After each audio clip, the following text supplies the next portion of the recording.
Hey, I just finished Tatsuki Fujimoto's Before Chainsaw Man, and it was interesting. So, today I'm going to rank every single story in this compilation from worst to best. Starting with number 8, Woke Up as a Girl Syndrome. This may come as a surprise, but this story is about someone waking up as a girl. I know. Shocking, right? This story discusses the ideas of gender, stereotypes, and love in adolescence. But the problem is, it does so in ways that are synonymous, is that even a word, of Fujimoto's writing style, which oftentimes is completely opposite to what I'm comfortable with. The sexual discussions here are very forced, even bridging on SA. And whilst the acts within seem like adolescent naivety, I really didn't enjoy that aspect of this story. The story had a premise that could really have worked, but I don't think Fujimoto was ready to tell this story just yet. Number 7! A couple clucking chickens were still kicking in the schoolyard. Let me paint a picture for you. Earth has been invaded by aliens and humanity has been brought almost to extinction because the aliens be eating them. However, 2 humans remain, and they've done this by dressing as chickens and hiding in the schoolyard. We have 2 main characters, Yuto and Amy, I'm not sure how you pronounce it, and Yuto has promised to protect Amy at any cost against the aliens. Now, this story ranked so low for me because it was a little bit too goofy, I can't lie. There's another goofy story later on in this list, but that was aimed more at being a comedy, and I really didn't get that impression from this story. I thought the ideas that it put across were interesting. It talked about how the aliens are eating the humans the same way the humans eat livestock, and also about this idea that there's no way a human and an alien can work together, and maybe that's not so true. But whilst these ideas were interesting, I think due to the short format, they really didn't land. I have to say though, this story did have quite a cool plot twist that was quite cool. Yeah. Number 6, Shikaku. Shikaku is an assassin. Being abused from a young age has led her down this violent path, and her current target is an unkillable vampire who just wants to die. Now, this short story has a really cliche premise, and it follows a pretty standard path for stories like this. There is a somewhat forced, strange romance centering around the key theme of acceptance for who someone is or what they've become. Now, the clichéness of this story is what's ranked it so low, but there were some really cool redeeming factors, including the first real example of Fujimoto's hyper violence that is so present in later series that he created. And also the way the vampire regenerates is freaking awesome. Number 5, Nayuta of the Prophecy. Nayuta is a young girl, a sister, and a really powerful mage with horns that pierced her mother's womb. Oh, and she's prophesied to destroy the entire world.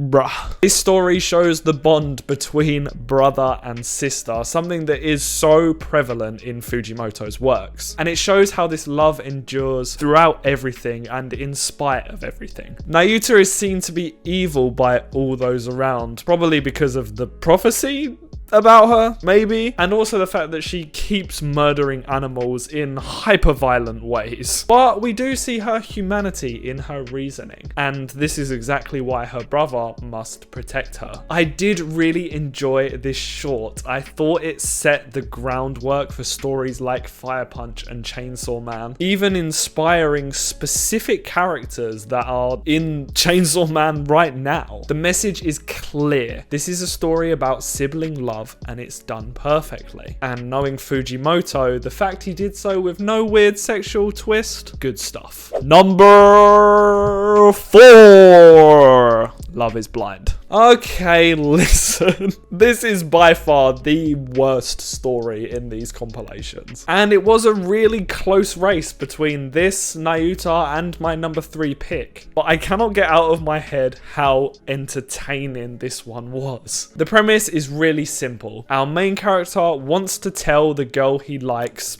that he likes her and would like to go on a date with her. And he is going to let nothing, and I mean nothing, stop him.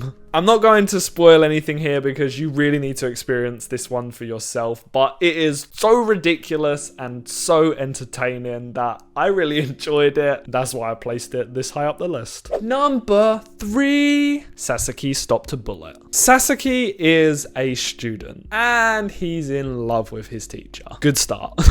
When the teacher's stalker breaks into their class brandishing a gun, Sasuke has to step up to protect the woman he loves.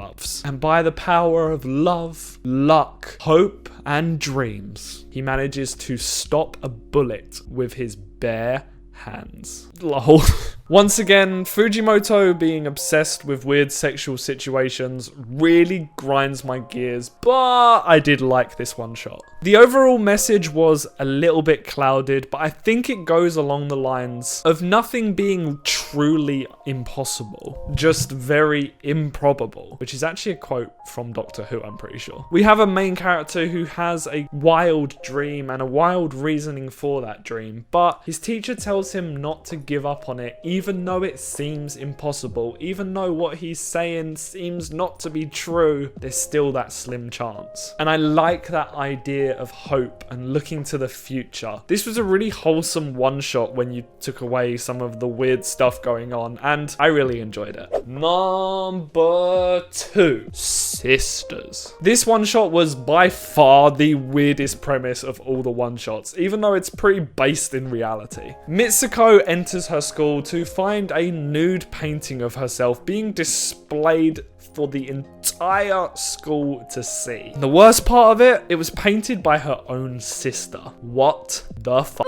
Oh, and her whole family come to see it and take pictures with it? What the fuck? Throughout the story, we learn about the hardships that these two sisters have been through and how they no longer get along. Mitsuko aims to seek revenge by doing exactly what was done to her, but through this they end up reconnecting. We end up seeing the reason why all these actions have taken place, and it's really wholesome. It has a weird premise, but the one shot has heart. It also, in my eyes, successfully lands its tone and the topics it's trying to discuss, including body image, body positivity, and role models. You can also clearly see the fundamentals of one of Fujimoto's later one-shots, Look Back, and how these ideas flourished into that story. This one was great. Also, boobs.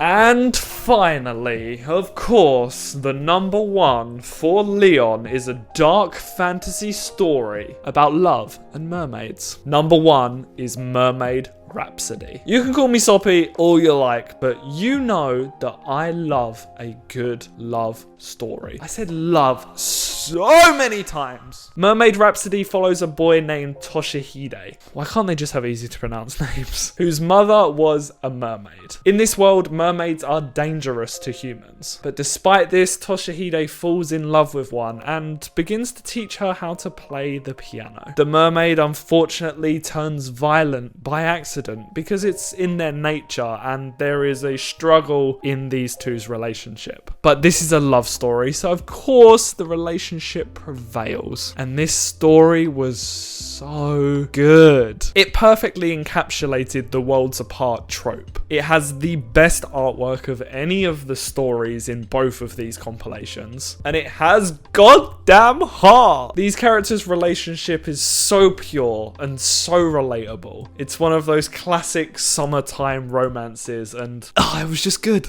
Weirdly, it gave me Your Lie in April vibes, I think due to the piano, which is one of my favourite animes of all time, so obviously that was good. Yeah, Mermaid Rhapsody. This is what would happen, as Fujimoto put it, if he wrote a normal story. And damn, is it good. And that is why it's my #1 spot. Thank you guys for watching. I know this is a little bit different to the normal format of videos we do, but I really didn't know how to talk about this in any other way. I do think that both of these compilations are something that people should pick up, even if you're not the biggest fan of Fujimoto's current works. Whilst they are obviously created by the same person, they do offer something a little bit different, so it's definitely worth giving it a try, and I'm pretty sure you can read them on the Shonen Jump app. But, as always, now it's your turn. I want you guys to let me know down below your rankings for these short stories, or if you haven't read them already, why not? Because you definitely should read them by buying the manga from one of the links in the description. What a flawless switch and plug. God damn. That was really stupid. I'm sorry. As always, links are down in the description to everything that I talk about, and you can also pick up anything you want on Forbidden Planet, Rightstuf, or Blackwell's, and support the channel at the same time. While you're down there, don't forget to like, subscribe, and hit that notification bell to be alerted. I don't know what happened with my brain there. Every single time that I upload. And if you're not sick of seeing my beautiful face, you can check out one of the videos on the left and right of me. One of them is my most recent upload, and the other one is one recommended specifically for you. So if you haven't seen them already, check them out. And if you don't want to, then I guess I'll catch you in the next one. Bye bye.